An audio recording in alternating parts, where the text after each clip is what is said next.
जब से हमने अपना इंस्टेंटेनियस एक्सिस ऑफ रोटेशन का डिस्कशन शुरू करा है तब से I have mentioned the extension of rigid body और extended body a lot of times. तो एग्जैक्टली क्या है एक्सटेंडेड बॉडी, उसके बारे में बात करते हैं। It is nothing but a imaginary part of space which behaves as if it were a part of the rigid body.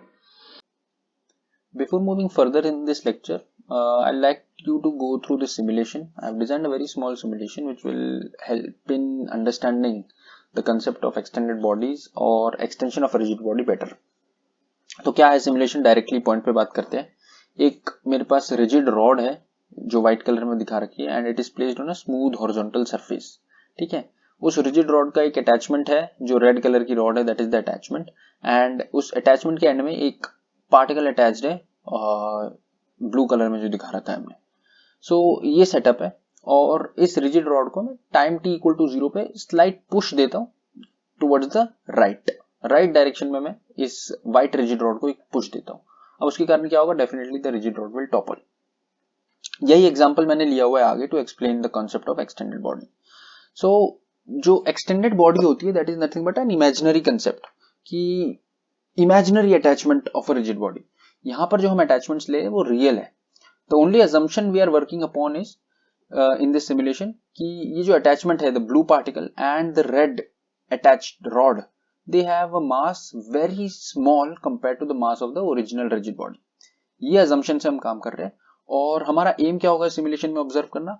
मेरा बेसिक एम है कि ये पार्टिकल जो ब्लू कलर का पार्टिकल है वो कैसे मूव करेगा and the centre of mass of this rod वो कैसे मूव करेगा। ये ब्लू कलर का जो पार्टिकल है वो कैसे मूव करेगा वो इंपॉर्टेंट इसलिए क्योंकि further I have analyzed the velocity, exact velocity of this particle at any instant of time just after the rigid rod is toppled. तो एक बार देखते हैं कि कैसा बात आता है इस पार्टिकल का। काफी इंटरेस्टिंग होगा, देखने में मजा आएगा।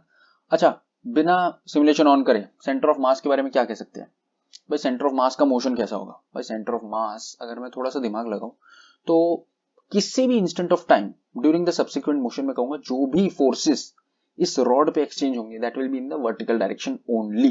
तो जो मेरे रिजिड रॉड का सेंटर ऑफ मास है, रिजिड रॉड का सेंटर ऑफ मास है, उसका motion will be in vertical direction only.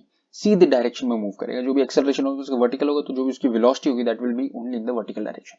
अच्छा, अजम्पशन ध्यान रखना कि भाई जो ये ब्लू पार्टिकल है और जो रेड रॉड है ये इनका जो मास है that is very less compared to the mass of the rigid rod, white rigid rod. तो center of mass more or less पूरे सिस्टम का भी rigid rod के center of mass पर ही लाई करेगा।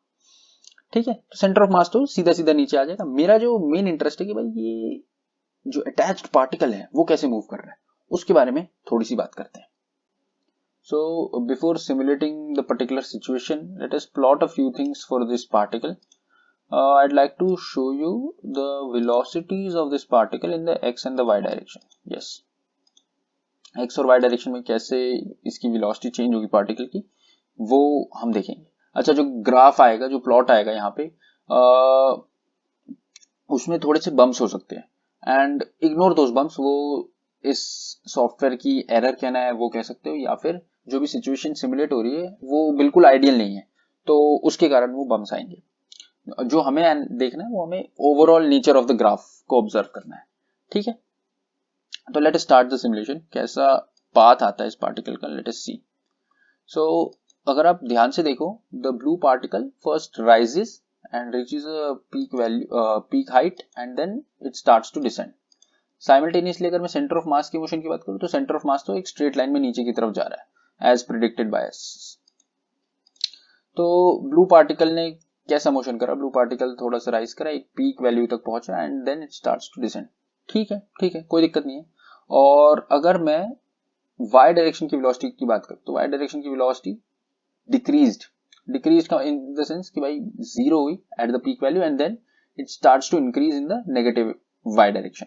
सिमिलरली x डायरेक्शन में अगर मैं वेलोसिटी की बात करूं तो x डायरेक्शन में वेलोसिटी कंसिस्टेंटली इंक्रीज कर रही है। तो अब ये जो वेलोसिटीज है x और y डायरेक्शन की वो आपको देखने को मिलेगी जब मैं velocity of this particle mathematically भी निकाल के देखूंगा, तो you can verify both the things. First point. Second point, अब इन सब चीजों का एक्सटेंडेड बॉडी से क्या रिलेशन है? तो extended body is nothing but an imaginary version of this blue particle and the red rod.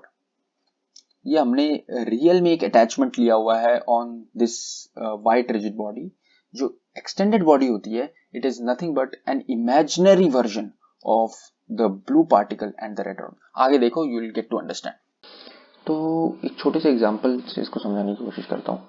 Suppose मेरे पास एक रिजिड रॉड है जिसका सेंटर ऑफ मास O है, और इस O से d डिस्टेंस दूरी पे एक पॉइंट P है, और इस P पॉइंट को मैं कह रहा हूँ कि this P point is an extension of this rigid rod.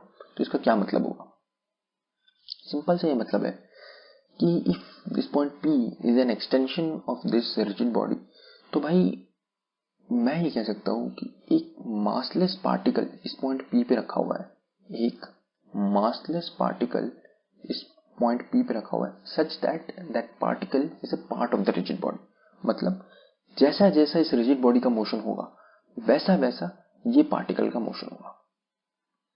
इसको और अगर सिंप्लीफाई करके गए तो ये पार्टिकल, जो मासलेस पार्टिकल इस पॉइंट P पे प्लेस्ड है, it can be assumed to be connected with the rigid body with a massless, incompressible, inextensible imaginary rod.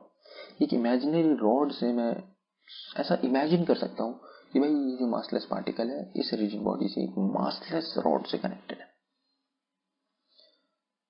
Then that point P can be said to be an extension of this rigid body. और किसी भी body के multiple extensions हो सकते हैं, बहुत सारे अलग अलग अलग पॉइंट्स हो सकते हैं which can be assumed to be a part of that rigid body. और दो प्रॉपर्टीज है किसी भी रिजिड बॉडी की जो हर part of the rigid body must satisfy.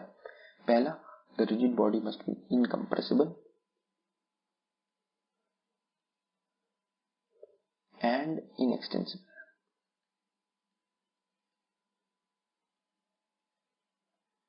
क्या मतलब है? किसी भी रिजिड बॉडी की अगर मैं बात करूं तो किन्हीं भी दो पॉइंट्स के बीच का जो डिस्टेंस है उस रिजिड बॉडी पे during any kind of motion must not change. ठीक है? किन्हीं भी दो पॉइंट्स के बीच का distance during any kind of motion must not change. इसका एक ऑल्टरनेट मीनिंग ये भी हो सकता है कि भाई अगर मैं along the line joining these two points velocities देखो तो velocities भी सेम होनी चाहिए, तभी ये डिस्टेंस कांस्टेंट रहेगा. द सेकेंड पॉइंट इज कि अगर मैं किसी भी पॉइंट का मोशन एनालाइज करता हूँ with respect to any other point on that rigid body, तो that particle will have a velocity perpendicular to the line joining both the points. Suppose मेरे पास एक पॉइंट P1 है और एक पॉइंट P2 है. मैं सपोज P2 पे बैठ गया, थोड़ी देर के लिए मैं P2 पे बैठ जाता हूँ और मैं P1 को ऑब्जर्व कर रहा हूँ. If I observe P1 with respect to P2, then P1 will have a velocity d into omega in a direction perpendicular to P1 P2. d into omega, where omega is the angular velocity of this particular rigid body at this very instant. तो ये दो properties हैं which must be satisfied by every rigid body during any kind of motion. ठीक है? तो अगर मैं extension की बात करूं रिजिड बॉडी की, तो वो भी since it is a part of the rigid body, although imaginary part है, it must satisfy these two points. It must be incompressible and inextensible, and किसी भी दूसरे पॉइंट पे बैठ के मैं उसको अगर ऑब्जर्व करूंगा तो इस टाइप की मोशन मुझे दिखेगा. ठीक है? तो इन्हीं दो पॉइंट्स को यूज करके इस एक्सटेंशन की मैं किसी भी इंस्टेंट ऑफ टाइम पर वेलोसिटी निकालने की कोशिश करता हूँ. सिचुएशन क्या है? ये रॉड दी हुई है हमें, it is placed on a smooth horizontal surface, coefficient of friction is 0. किसी भी टाइम t इक्वल टू 0 पे हमने एक स्लाइट पुश दिया इस रॉड को. अब होगा क्या? The rod will definitely topple. और जो हमारा एक्सटेंशन है वो इनिशियली सपोज पॉइंट P पर था, और किसी भी time t equal to T पर पॉइंट P डैश पे पहुंच चुका है, और रॉड का जो एंगुलर डिस्प्लेसमेंट है वो हमें थीटा गिवन है. तो अब मुझे निकालना क्या है? मुझे निकालना है कि भाई पॉइंट P डैश की वेलोसिटी क्या होगी, एग्जैक्ट वेलोसिटी क्या होगी एट दिस वेरी मोमेंट. तो मैं क्या कह सकता हूँ? सेकेंड पॉइंट का यूज करते हैं. सेकेंड पॉइंट का अगर मैं यूज करूं, सपोज मुझे velocity of the centre of mass पता है इस इंस्टेंट पे. Velocity of centre of mass suppose VO dash है एट दिस मोमेंट. तो अगर मैं p डैश की velocity with respect to o dash observe करूं, suppose the velocity of p dash with respect to o dash at time t equal to t can be given as r omega. In which direction? In a direction perpendicular to p dash o dash. p dash o dash की perpendicular direction में ये velocity होगी. अलग colour से बनाते हैं, थोड़ा दिखेगा तुम्हें, ठीक है. And this will be r omega, where r is this distance, और वो हमें इफेक्टिवली d दिया हुआ, मैं r लेके चलता हूँ, ठीक है भाई, बहुत बढ़िया. और इसी चीज को मैं लिख सकता हूँ velocity of p dash with respect to ground minus velocity of o dash with respect to ground. तो अगर मुझे वेलोसिटी ऑफ p डैश चाहिए तो velocity of p dash with respect to ground will be nothing but velocity of o dash which is in the downward direction, j cap negative लगाते थे, plus r omega, और इसकी direction है perpendicular to p dash o dash. तो are omega को simply दो components में आप डिवाइड कर दो. एक तो ये कंपोनेंट में डिवाइड कर दो perpendicular to the ground and one component parallel to the ground. और एंगल्स की आप बात करोगे तो ये एंगल थीटा होगा, तो this component will become R omega cos theta and this component will become R omega sine theta. बड़े आराम से अगर इसको आप कंपोनेंट फॉर्म में लिखोगे and if you simplify we get the value of VP dash. इस इंस्टेंट पे इस पॉइंट P की क्या वेलोसिटी है. द पॉइंट बी कि अगर मैं एक्सटेंशन ऑफ रिजिड बॉडी की बात करूं तो उसको कुछ नई चीज नहीं है, that is nothing but a part of the rigid body, बस इमेजिनरी पार्ट है. हमने खुद अपनी सहूलियत के लिए उसको इमेजिन करा है. अब ये काम कहाँ आता है, काम आता है अपना इंस्टेंटेनियस एक्सिस ऑफ रोटेशन पे. इट इज नॉट नेसेसरी कि भाई हमेशा instantaneous axis of rotation rigid body के ऊपर ही लाई करें. ऐसा भी हो सकता है कि किसी इंस्टेंट पे जो इंस्टेंटेनियस एक्सिस ऑफ रोटेशन है किसी बाहर वाले पॉइंट पे, तो उसी से रिलेटेड एक क्वेश्चन है. I leave that up to you. थोड़ा सा आप एक्सप्लोर करो और देखो कि भाई कैसा exactly instantaneous axis of rotation का मोशन होता है अगर वो लाई करता है आउटसाइड द रिजिड बॉडी. सो ये क्वेश्चन है, just a second. Try this question once on your own. खुद करके देखना क्या है. I'll put up a separate video for this question. Next video होगी इस क्वेश्चन के ऊपर, पूरा एक्सप्लेन करूंगा क्या कहानी है. अब एक एग्जांपल और लेते हैं. This is the example I wanted to take. इस एग्जांपल में मैं आपको समझाऊंगा कि भाई exactly instantaneous axis of rotation जब एक्सटेंडेड पार्ट होता है किसी भी रिजिड बॉडी का तो क्या फील होती है, कैसा लगता है, थोड़ा सा देखते हैं. सपोज मेरे पास एक थिन सिलेंडर है which is rolling on a surface. अब सरफेस में कुछ ना कुछ फ्रिक्शन है या नहीं मुझे उससे कोई मतलब नहीं. तीन केसेस हैं, तीन केस को एक वन बाय वन हम लेके देखेंगे और इंस्टेंटेनियस एक्सिस ऑफ रोटेशन की लोकेशन पता करने की कोशिश करेंगे कहां पे होगी. ठीक है भाई, बहुत बढ़िया. देखते हैं फर्स्ट केस क्या कह रहा है. फर्स्ट केस कह रहा है कि भाई सपोज मैं किसी भी time t equal to T की बात कर रहा हूं. सपोज फर्स्ट केस क्या कह रहा है कि इस time t equal to T पर जो velocity of centre of mass है v that is equal to R omega. तो इंस्टेंटेनियस एक्सिस ऑफ रोटेशन बहुत ही ऑब्वियस बात है कि भाई it will be the point on the cylinder in contact with the ground. This is suppose P1. तो भाई लोकेट हो गया फर्स्ट केस में तो P1.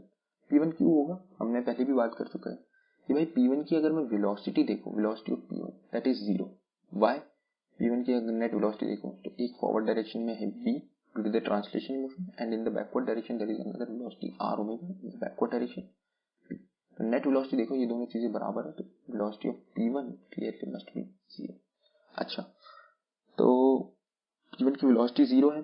अगर मैं P1 पे बैठ के सेंटर ऑफ मास को देखूं या इनफैक्ट किसी भी point on this rigid body को देखूं तो वो प्योर रोटेशन करता हुआ नजर आएगा.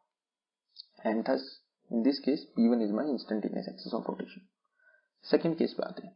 सेकंड केस में क्या कह रहा है कि भाई the velocity v is greater than r omega.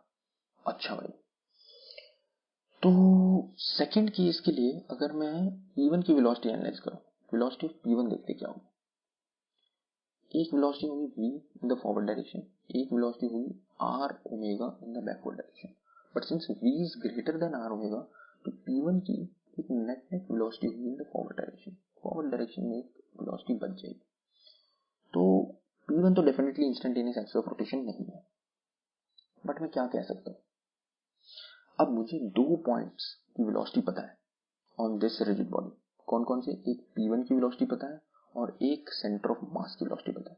अच्छा, एक ऑब्जर्वेशन और आप करना कि Vp1 will be less than V। अच्छा भाई, तो now since I know the velocity of 2 points on this rigid body, what can I से?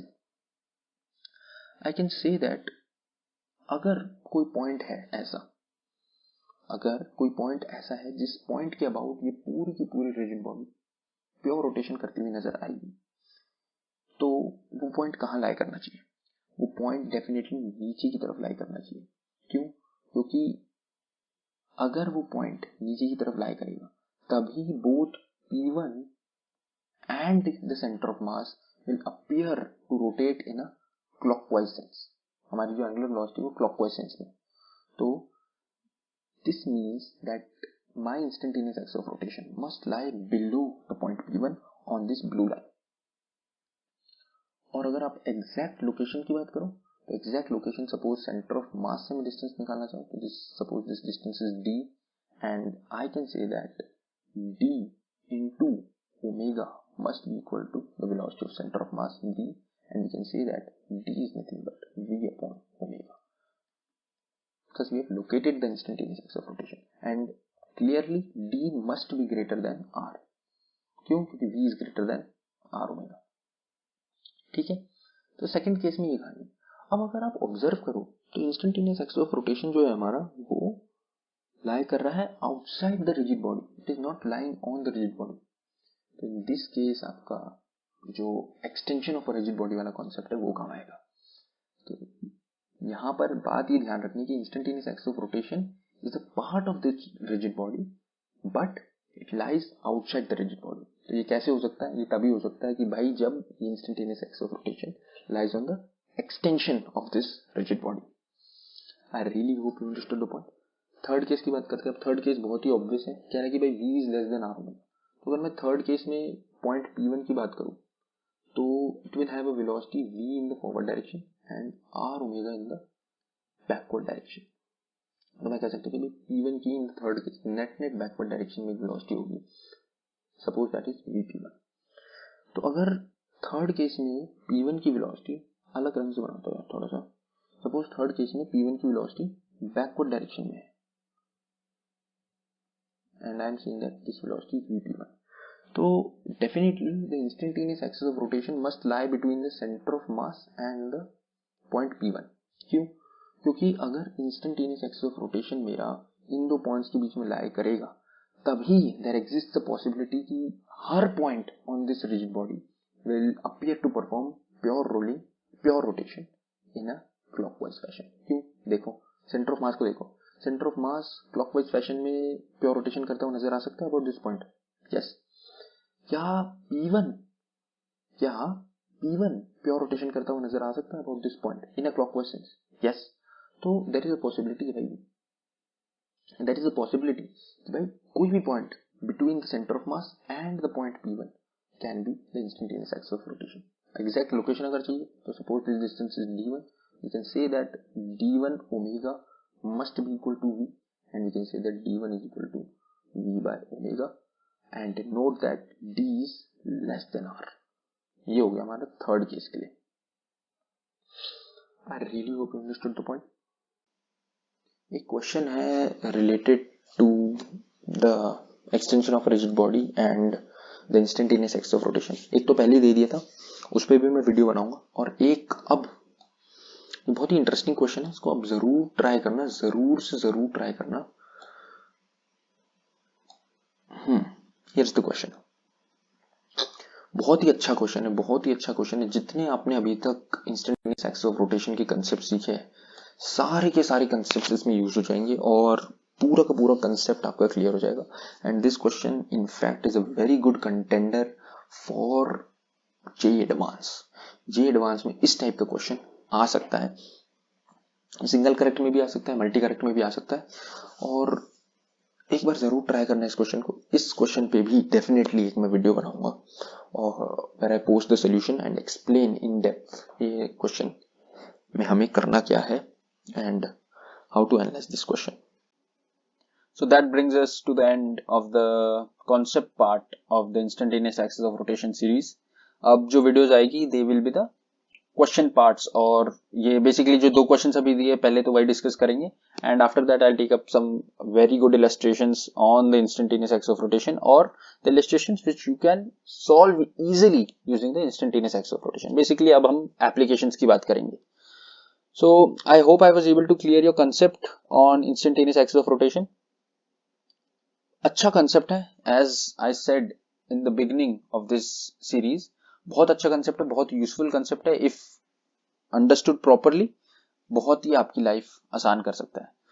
बेसिकली मैंने वही मिसकंसेप्शन उठाए, वही मैंने टारगेट रखा इस सीरीज का, वही टॉपिक्स को टारगेट रखा which played role in my JEE preparation. कहीं ना कहीं मुझे दिक्कत दे देती वो चीजें, वो मैंने हाईलाइट करने की कोशिश करी है इन दिस सीरीज.